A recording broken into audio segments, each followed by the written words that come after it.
radiation campaign. Check it out. Dr. Busby is dead on. I've interviewed a lot of nuclear physicists, medical doctors, you name it. And we can see for miles and miles the currents that come right at North America from Japan, the winds, the trade winds, the jet stream, all of it. And what he's saying here, I know most of you understand this, but I want this to really sink in, is that you've got all the hot particles, not just the background radiation. It's those hot particles that are making the general background ambient level be higher. But when you've got the particles itself, that'd be like if you had a lead detector and you were at a shooting range, you picked up higher levels of lead. If you actually, though, eat one of those lead bullets, you're going to get really sick. That's the hot particle. That's the analogy. And so you've got whales that are eating the fish, or if they're baleen, they're eating all the plankton, bioaccumulating like a sponge, like a filter, the radioactive particles that have been dumping in. And so they're literally being used as filters, and that's why they've tested the tuna and stuff, and they're radioactive. And so now you've got just stuff that marine biologists have never seen. Dr. Busby's with us till about 40 after, then I'm going to cover a bunch of big, important breaking news. But Dr. Busby, continuing, you got cut off by the break. Is that what you're getting at here, is why we're seeing a Pacific level collapse, the starfish disintegrating, the fish dying, the seals dying? I mean, it's undoubted across the board something big's going on. And if we're similar to those animals and we're eating stuff out of the ocean, what is it going to do to us bioaccumulating? I put a picture up on my Facebook site recently, and it's sort of gone viral. But it's a picture that was taken in the 80s of a hot particle with tracks in an edible mussel. And you can see that picture on my Facebook site. Various other people have published it all over the place now. It's truly terrifying because it's, if you like, a photograph of what a hot particle does and how you see it. Give us your official Facebook name so we can put it on screen. It's just Chris Busby. It's just Chris Busby. Fantastic. We'll put it up on screen. Go ahead. Anyway, yeah. So I mean, I don't know if this is the answer, Alex, but the point is something is happening there. There's no doubt about it. The very important paper, the one that really did it for me, is by K.R. Smith. And various people who are oceanographers, and they were concerned about global warming. And what they've been doing is they've been measuring the amount of dead creatures that reach the seabed. So in other words, you know, they can take a certain period of time and they can measure the mass of dead things that die on the surface of the ocean and then float down and hit the bottom. And what they noticed, and they do this graph of various different parts of the Northeast Pacific, and you can see that after Fukushima, the amount of dead creatures that reached the sea bottom suddenly accelerated up to an enormously high level in all of the places that they were measuring. And they say, oh, there must be some problem with global warming and that it's cutting in and this and that. But it's obviously not global warming because nothing has happened with that sort of trend in global warming. But certainly something has happened with that sort of trend from Fukushima. And I think it must be that the uranium because most of the stuff coming out, although a lot of the radioactivity is not uranium, in terms of actual mass, vast amounts of uranium come out of nuclear sites. And so I think a lot of this stuff's coming out in the form of nanoparticles, spreading into the ocean and then being carried by the plankton. It's getting into some of these microorganisms in the ocean and then going up the food chain in that way. And in that way, probably it will drift across and end up on the California coast.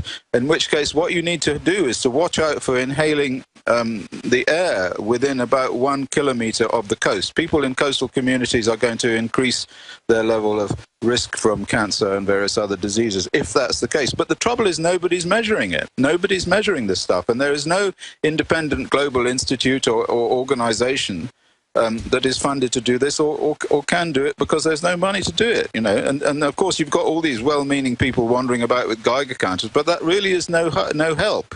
We need to know where this stuff is and we need to characterize it properly.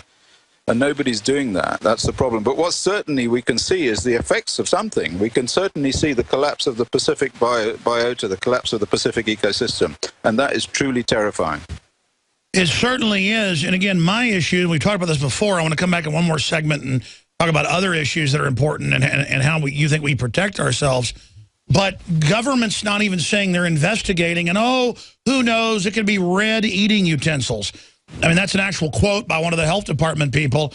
And then they act like you're weird to even care that the radiation level in some areas is 15 times what they call normal background, and they confirm what amateurs with Geiger counters are saying, and it's like bad to even care. It's incredible. Well, I mean, as far as that's concerned, if you take me, I'm one of the few people that speaks about this stuff, and I just get attacked continuously from all over the place. You know, there is no doubt in my mind that there is an operation taking place from within government or from people within government to cover up all of these things. So it's no surprise that... Well, sure, look at Japan. Stay there. Let's talk about the cover-up and what it's done in Japan, because now that cover-up has collapsed. Dr. Chris Busby's our guest, llrc.org. The facts are in. The studies are legion. Sodium fluoride and other members of the fluorine family that are added to Western water supplies are devastating the health and cognitive ability of the people that drink it. So the question is, why are the social engineers adding it to the water? Simple. Dumb down the host population that the parasitic technocracy is feeding on. We developed Fluoride Shield to be the highest quality, highest standards, because I use it every day and my family uses it every single day. Let's take a closer look at the ingredients that make up this special proprietary formula. Tamarind has been celebrated for its ability to immobilize toxic fluoride residues, while zeolites have a long history of attracting and holding toxic compounds. Enter fulvic acid, an excellent cleansing agent.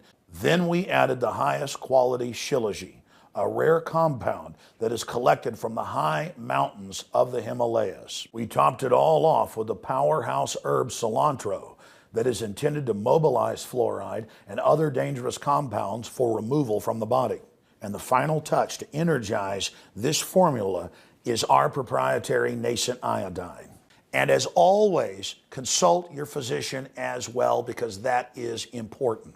And finally, Fluoride Shield, Survival Shield, and all the products at InfoWarsLife.com grew out of my quest to try to find the very best compounds from God's cornucopia to protect myself and my family. And from our research, I believe we are bringing you the best, highest quality products. And you have that commitment from Alex Jones and the entire InfoWars crew. I want to explain something here. There is a left, there is a right, but they're controlled worldwide by corporate interest that try to keep us at each other's throats and to basically control the debate. Carroll Quigley at Georgetown, top advisor to the CIA and Bill Clinton, wrote that in his book, Tragedy and Hope. But when I say transcend the left-right paradigm, there are issues that the right promotes that make sense and are good. There's issues the so-called left promotes that make sense or good, some that are bad, on both sides. This isn't about being left or right. It's about surviving, having a world, not being insane. And so many cultures would just throw their garbage in the river. Well, you could do that when it was just regular garbage. Or the Romans would drink their wine out of lead-lined pots, and that's why they were so violent and insane. They studied Roman bones. And as soon as they started adopting the lead-lined pottery, they became more violent, more insane, more aggressive. And then it finally probably led to their collapse. And that's lead, ladies and gentlemen. The unleading of gasoline is directly correlated the last 30 years with massive decreases in crime. I mean, that's just a fact, along with other issues as well. Citizens becoming more armed. But the lead issue is big. That's how the left always counters me. Well, crime went down because lead being taken out. I'm like, yeah, I know. That's part of it. But this is GMO. I'm all for science. I'm all for a better crop, hybridization. That's not what this is. They'll put 14 different genes and a pesticide producing bacteria or fungus in it, and it kills the bees. Thousands of studies. I've interviewed top scientists that were making millions of dollars a year, and then they found out their potato or their corn was killing the lab animals. And they said, we can't put this out. I've had these scientists on. And then they'd be called aside by the corporate head saying, you like your $3 million a year, doctor? You like that big fancy house? There are too many people. I've talked to Russian scientists, British scientists, Pakistani scientists, U.S. scientists who get brought into the room. Monsanto doesn't eat their own GMO. That's Associated Press. That's CBC. The Chinese and other globalist elite have their own organic greenhouses. The elite drink purified water. They're moving to rural areas because, ladies and gentlemen, they've decided to just pollute everything, and they've gone crazy, and they're building more reactors as they melt down. And people think, oh, it's a left-wing issue to care about radiation. No, it's looking at a Geiger counter and deformed whales and all the fish life dead, okay? And so it isn't about left or right or about what issue you're for. It's about what issue is real. And they're covering up. My cousin died when he was very young, and they admitted it was from Agent Orange because his dad had been a helicopter pilot in Vietnam. My uncle died, and the doctors looked at his heart and stuff and said, no, there's Agent Orange scarring here. We see this in Vietnam vets that were in Agent Orange. I had a cousin and my uncle die because of Monsanto, okay? This is real, folks. This is real. Now, I'm going to shut up and go back to Dr. Busby, but I'm sitting here breathing increased radiation.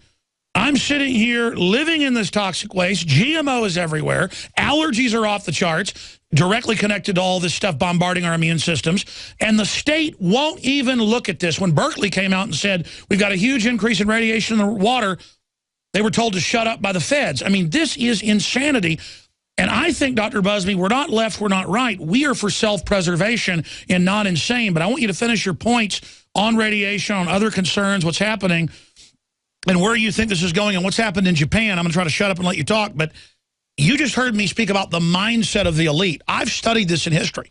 There are times when you get megalomaniacal elites who are so nihilistic they just don't care. So is it a depopulation agenda?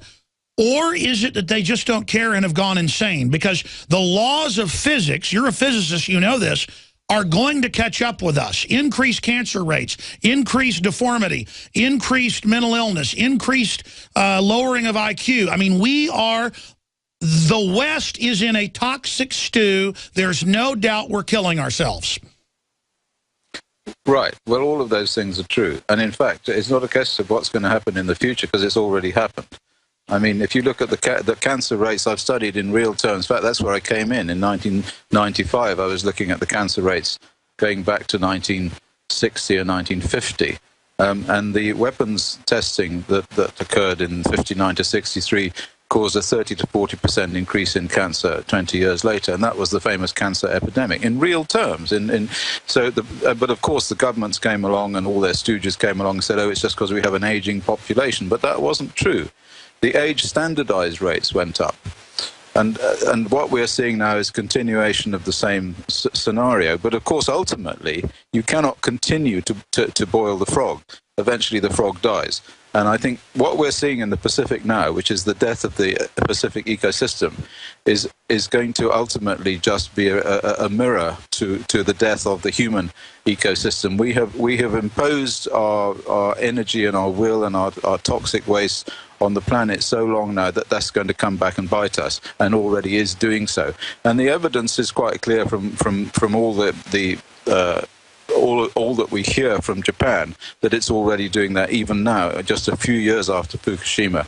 And we know what happened in Belarus because we've studied Belarus. So we know that the population collapsed in Belarus. There was an increase in death rate in the old people.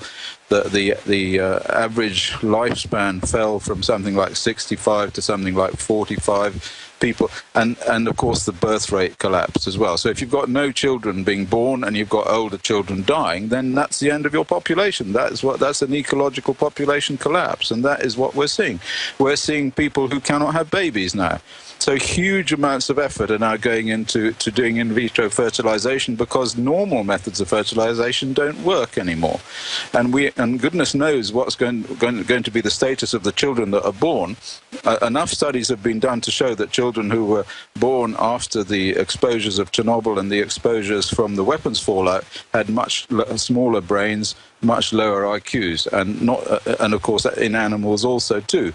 So yeah, sure. But then the question is, who's doing this? Are they mad? And so all the rest of it. I mean, I'm inclined to the belief that there's not some kind of mad, monstrous cabal at the top of this, some kind of Mekon-like character, sort of who hates everybody and is totally insane, pulling the strings and causing the IAEA to cover things up and all these other things that we know happen. I think it's just an economic machine. That's what I think it is. I think we have built ourselves through economics and probably through a lot of people who want to get rich constructing these economic systems.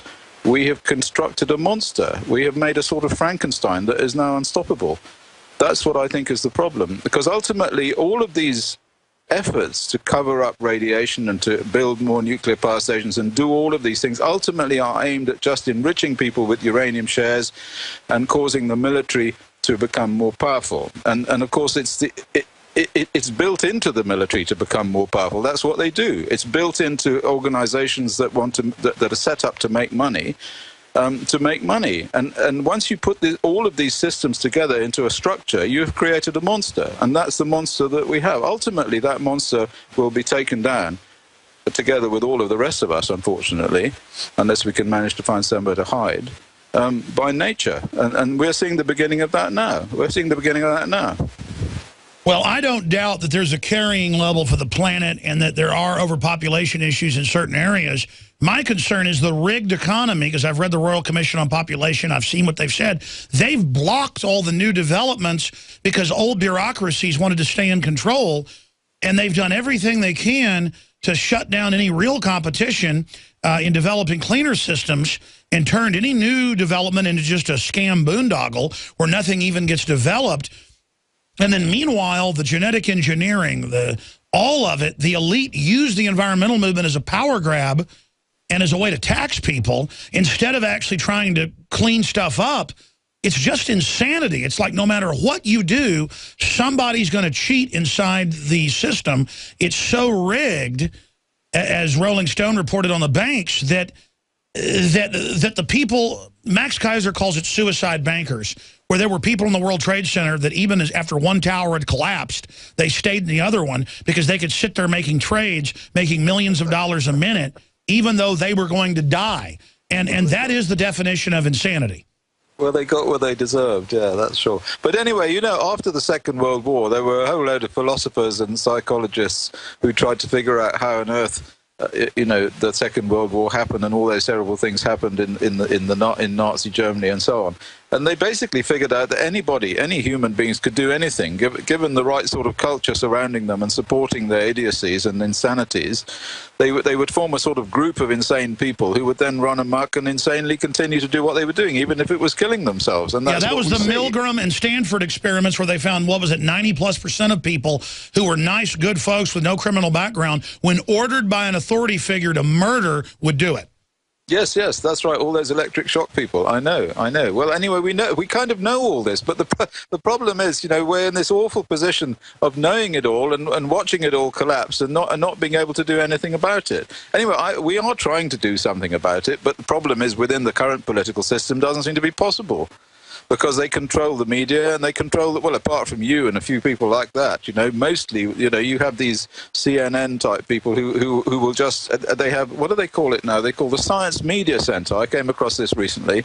There's this woman called Fiona Fox who runs a thing called the Science Media Center. And basically what they do is they bully journalists into telling lies on the basis that they are the people who know about the science, and people who are independent scientists like me just get told that they shouldn't talk to us, you know, that we're insane. So that they have an actual media machine, which is like, if you like, the opposite of you. But they have a lot more money than you do. That's the problem. Well, look at how no newspapers in California would report the increased radiation levels until local journalists, just citizens with a website and a YouTube account, went out. Others joined them, found the same thing. And the health department had to go out and say, okay, it is 5-10 times higher, but that's not a problem. And we're not going to look into why that's happening. I mean, that is the definition of insanity. In closing, Dr. Busby, looking at Japan, you know, we always remember the official story the first month almost 3 years ago, but now it's admitted there was a cover-up. It's admitted that there's a cover-up of deaths and cancers and mutations in plants and animals. And now the mafia is running the cleanup, and it's just sinking into the ocean. What is your gut what does your gut tell you is going to happen as they try to clean up the site? I don't think they can clean up the site, Alex. I think that they're going to have to throw a fence around that and just watch it forever. I mean, I don't see what else they can do. I did think of and they did think about the possibility of bombing it into the ocean. But frankly, I think there's nothing much they can do now. The genie's out of the bottle. You know, the material in those reactors is now in the ground somewhere, and there's no way that they can get it there. And the more water they pump in there, and the continuous water that comes down into the groundwater there, will just wash the uranium out into the sea and continue to pollute the Pacific Ocean more or less forever. What about building a giant seawall? They could pump the water out as they build dams and build. I mean, this is a big project. They should build like a Hoover Dam around it. Well, that's a possibility, but then they'd have to get under it. That's really the problem, because, you know, the hydraulic pressure from the water that went in there would just dilute the uranium and the other material. A lot of it's soluble, and then it would go underneath. So you think it's more dangerous for them to have homeless people? I saw photos of these folks, obvious, complete alcoholics. I'm not knocking them, but, you know, homeless old men is who they have removing the rods, and they're using duct tape to try to seal leaks. I mean, is it more dangerous to have those rods touch? Well, if you touch the rods, you're dead. I mean, there's no two ways about it. I mean, the radiation fields in the 1 meter away from those fuel rods is lethal. I mean, that's what the Chernobyl people found. Those people will die if they get anywhere near those rods. There's no way that they can get near those rods. I mean, but what's the current plan right now? They've got armies of homeless people crawling around in there. That sounds like an insane idea. It's all an insane idea, but the problem is that what else is there? I don't know quite what else there is. I mean, I'm at a loss. I just throw up my hands and say, you know, all I can say is you shouldn't have done it in the first place. You know, and that's the problem with nuclear right from the very beginning. That although it might be a very low probability risk, it's an extremely high impact risk. And now we've got all these nuclear power stations all over the world, certainly an awful lot in America, where exactly the same thing could happen. Well, sure, and even Congress people, even congressional hearings had meant that if we were to have a EMP or an electrical power grid go out, even for a few weeks, they'd run out of diesel power. We'd have meltdown Chernobyls all over the world. This is insane. That's right. Well, if you have a big electromagnetic pulse like the one that is possible, that one, then of course you knock out your generators as well. Then you really have got catastrophe. All right. Well, llrc.org. Dr. Busby, thank you so much for what you're doing for all of us, and thank you for spending time with us today. Okay, you're welcome. See you soon. All right, folks, thank you. All we're trying to do here is to draw attention to what's going on. That's all I'm trying to do. I don't have all the answers here. When we send our reporters out there this week to go from Southern California through San Francisco all the way up to Seattle, we're going to do this a little bit different. We're going to start in San Francisco, go up to Seattle, fly back down and check far Southern California from the border right up to Los Angeles. So they're going to be there a full week, 4 of my crew members. And we can only do all of this because of your support. When you buy the T-shirts, the books, the videos, the high-quality organic, shade-grown, and volcanic soil, Wake Up America coffee, my favorite type of coffee. So we've brought it to you right here, roasted in Colorado, shipped out worldwide from Austin, Texas, the Wake Up America coffee, the Made in1776.com brand of George Washington belt buckles and limited edition clothing, the ThyroSafe. We sell the government-recommended stuff as well, but you can't take that long-term. That's for in the middle of a major disaster. And, of course, we have the Survival Shield from InfoWarsLife.com that is the proprietary Nascent iodine. It's blue-purple when it's on paper. No other iodine does that. It's red or black because it's not really Nascent iodine. It's bound iodine, oxidized iodine. This is real Nascent iodine, National Academy of Sciences certified, whole 9 yards. This is the only one that does it. I've discovered this with doctors and scientists who had known about it for over a decade and said, my goodness, I want to bring this to the public. We do it with InfoWars Life Survival Shield, which is almost sold out, but we get more in the next week to 2 weeks. I'm told some shipped out today from the manufacturing laboratory. But the point is, InfoWarsLife.com. The fluoride shield is a 2-ounce bottle, not a 1-ounce bottle, and it's only $10 more. It has the Nascent iodine and 5 other key compounds that pull out the fluoride and other toxic members of the halogen family and heavy metals, you name it. Go watch the informational videos and read about it at InfoWarsLife.com or call toll-free 888-253-3139. I did deep research because of the increasing radiation levels and talked to all these medical doctors, nutritionists, scientists, you name it, and came upon you need to take non-iodine during emergencies. You take it all the time. and that the very best was what we got a hold of and have brought to you via InfoWarsLife.com. So this is what I take. It's what my wife takes, what my children takes. Consult your physician before you take it, but it's in a regular dose amount that's recommended there. InfoWarsLife.com or 888-253-3139. And you can also call that number if you want to write to us by mail. They can give you the P.O. Box number as well. But InfoWars Survival Shield and InfoWars Fluoride Shield at InfoWarsLife.com. Visit InfoWars.com and PrisonPlanet.com. When you're on the site, you can also tune in 24 hours a day to my daily radio broadcast. There's also a free iPhone app to listen to the syndicated radio show when and where you want.